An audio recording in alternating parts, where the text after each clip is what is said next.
Hola, todos deseamos vivir en una sociedad pacífica. Cuando hay violencia social es porque sus células, que son las familias, también son violentas, y donde hay violencia familiar puede haber un niño maltratado. Por eso, si queremos pacificar la sociedad, hay signos oftalmológicos que no podemos dejar de ver y denunciar. El maltrato infantil es definido como toda conducta de un adulto que por hacer o no hacer interfiera negativamente en el sano desarrollo físico, psicológico, sexual de los niños. Y hay varias categorías. La desatención, que es, por ejemplo, no llevarlo a los controles médicos. El abuso físico, que interesa mucho al oftalmólogo por los signos, el síndrome del niño sacudido y el trauma contuso. En el síndrome de Münchhausen, el oftalmólogo tiene menos participación. El abuso sexual, que es mucho mayor que esto porque es intrafamiliar, y el abuso psicológico que acompaña a todas las formas de maltrato, porque siempre hay abuso psicológico detrás de toda violencia física. El síndrome del niño sacudido fue descrito en 1971 por un radiólogo pediátrico y en 1972 se asoció el hematoma subdural subaracnoideo o un edema cerebral difuso a hemorragias retinianas en ausencia de signos físicos de trauma. Y a eso se lo describió como el síndrome del niño sacudido. Y de ahí la importancia del oftalmólogo. Son pacientes que se presentan con una diarrea, gastroenteritis, aletargados, de color azulado, con gritos quejosos, no un llanto fuerte, con apneas, con movimientos errantes de los ojos, convulsiones, un cuadro raro. Y 80 de 100 pacientes tienen hemorragias retinianas que duran 15 días, por lo tanto el oftalmólogo no necesita estar en la guardia, lo puede hacer en forma retrospectiva el diagnóstico. Y en el fondo vamos a encontrar todo tipo de hemorragias, generalmente bilaterales, muchas en polo posterior. Es muy común la esquisis hemorrágica de la mácula con un pliegue circinado que la rodea y que crea a veces como una cicatriz leal con el tiempo diciendo fui sacudido, que es muy típico, y el edema de papila si hay severo compromiso intracraneal. A mayor cantidad de hemorragias, más compromiso intracraneal. Y así son las hemorragias. Y el pliegue, fíjense, y el pliegue, como se ven los pliegues reales, el pliegue perimacular por la esquisis hemorrágica. Hemorragias por todos lados, uni o bilateral, sin signos externos de violencia. Son chicos que no se presentan golpeados. A lo sumo pueden tener una fisura costal porque los toman y los sacuden desde las costillas, o si los lanzaron y caen, un hematoma en la zona de la oreja. Pero hay una falta de evidencia externa de trauma. Un tercio de estos chicos muere por muerte súbita, por el hematoma subdural o la hemorragia, por el daño medular cervical. Un tercio queda con daño cerebral permanente gravísimo. Y un tercio tiene un daño nulo o mínimo, pero puede presentar retraso escolar o estigmas de autismo.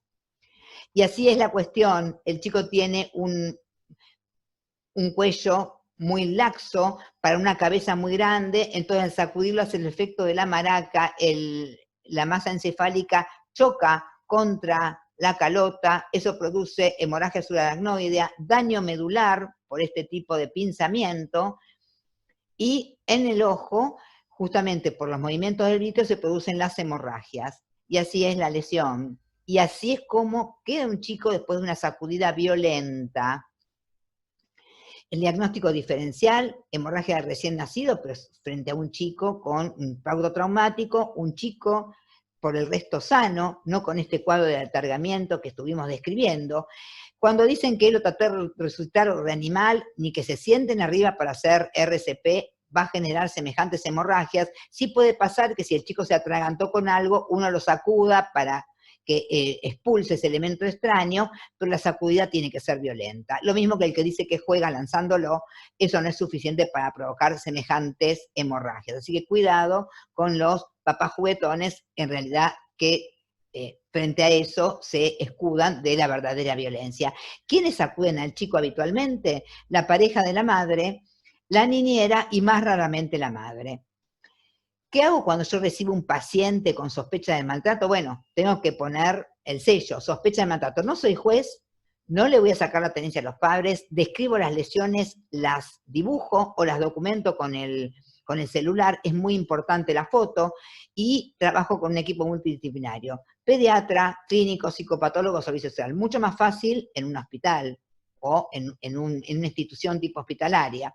Y por supuesto se interna aún con pandemia, un chico con sospecha de maltrato. Generalmente pocos se judicializan, se pone a la familia, como familia de riesgo se empieza a trabajar en conjunto. Un tercio de los chicos mueren y el resto queda con secuelas terribles, como puede ser una parálisis cerebral, ambliopía por un hemobito prolongado, como me pasó a mí. Yo fui testigo oral en un juicio hace 20 años, que el chico quedó con una ambliopía por hemobito prolongado en uno de los ojos, trastornos psicológicos, pérdidas visuales, o sea que es gravísima la secuela neurológica. Entonces, nosotros tenemos que trabajar primero comprometiéndonos a hacer el diagnóstico y a poner el rótulo sospecha de maltrato. Y si nos pasa en privado, buscamos la forma de internar al chico, sea una sospecha de edema de papila, hablamos con el pediatra en la institución que esté y tratamos de hacer la derivación, o llamamos al juzgado de menores que está de guardia, o a la policía, pero bueno, tenemos formas de poder controlar esto y que no se vaya un chico con su familia si ha sufrido un maltrato. Y tenemos que hacer prevención. ¿Por qué se sacude a un chico? Porque se cree que como uno lo sacude y para de llorar, es una forma de calmarlo. Hay que decir que no, que eso puede llevarlo a la muerte, que se vaya a otro cuarto, los padres, si es que no toleran el llanto, que lo dejen llorar, pero que nunca lo sacudan. Y eso hay que hacer prevención, educación para la salud.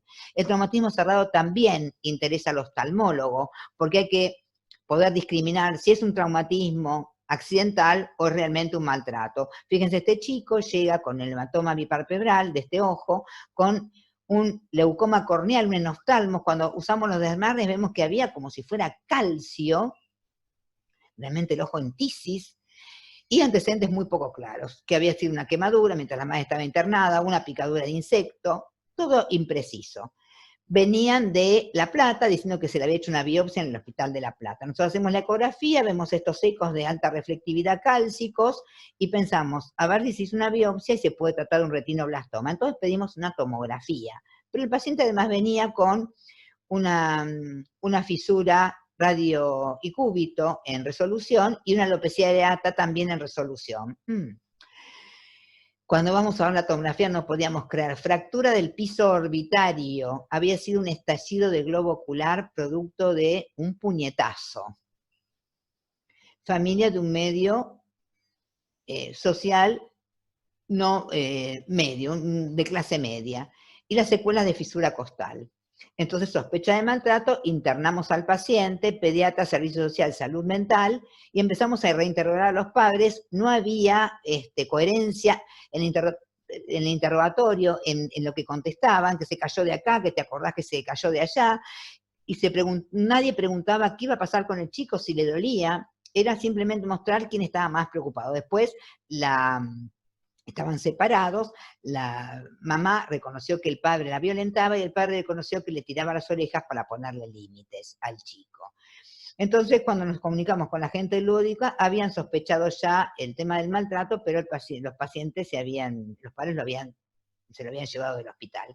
Y esto es una fotografía previa que la madre trae el día de su cumpleaños, poco antes de la consulta, donde vemos cómo el paciente tenía el reflejo rojo, tenía ya el hematoma, pero no estaba en tisis bulbi como se presentó ahí. Entonces, es parecido, pero no es lo mismo. Podemos decir que se puede producir la fractura del piso porque a un chico le dio una piña al hermanito de 2 años, no. Hay que poder de alguna manera desenmascarar el tema de la existencia del maltrato. Sospecha de abuso sexual, blefaritis apitidus pubis, bueno, no siempre está de la mano con la práctica de sexo oral y abuso sexual. A veces, más en situación de pandemia, se convive, se hace colecho, se comparten sábanas, toallas, no hay medios de higiene y esto puede pasar. También hay que tener cuidado con las amaurosis transitorias inexplicables en los chicos, porque pueden ser a repetición una sospecha, alentarnos acerca de un abuso posible, así como es la enuresis. 85% de las muertes por maltrato infantil son atribuidas a otras causas porque los médicos que somos informadores no queremos notificar por temor a los tribunales. No hay que tener miedo, yo fui testigo en un juicio oral, reconocí la historia clínica, después fui una vez, hace 20 años, al juicio oral. hay que hacerlo porque si no se convierte en cómplice del maltrato. No tenemos que tener miedo y siempre trabajar en conjunto con el comité y el equipo multidisciplinario. Y entonces los invito ahora a ustedes a que nos comprometamos a disminuir la violencia familiar, a disminuir la violencia social y a realmente comprometernos en ver estos signos y denunciarlos. Y les ofrezco mi WhatsApp porque puede ser que me esté escuchando alguna mujer que sea violentada, es más común la violencia en las mujeres que en los hombres, y que no se anime a hacer la denuncia, se puede, yo fui víctima de violencia de género, pude salir, se puede salir, se debe salir, y ahí dejo mi WhatsApp para quien se quiera comunicar y ayudarlo. Muchas gracias.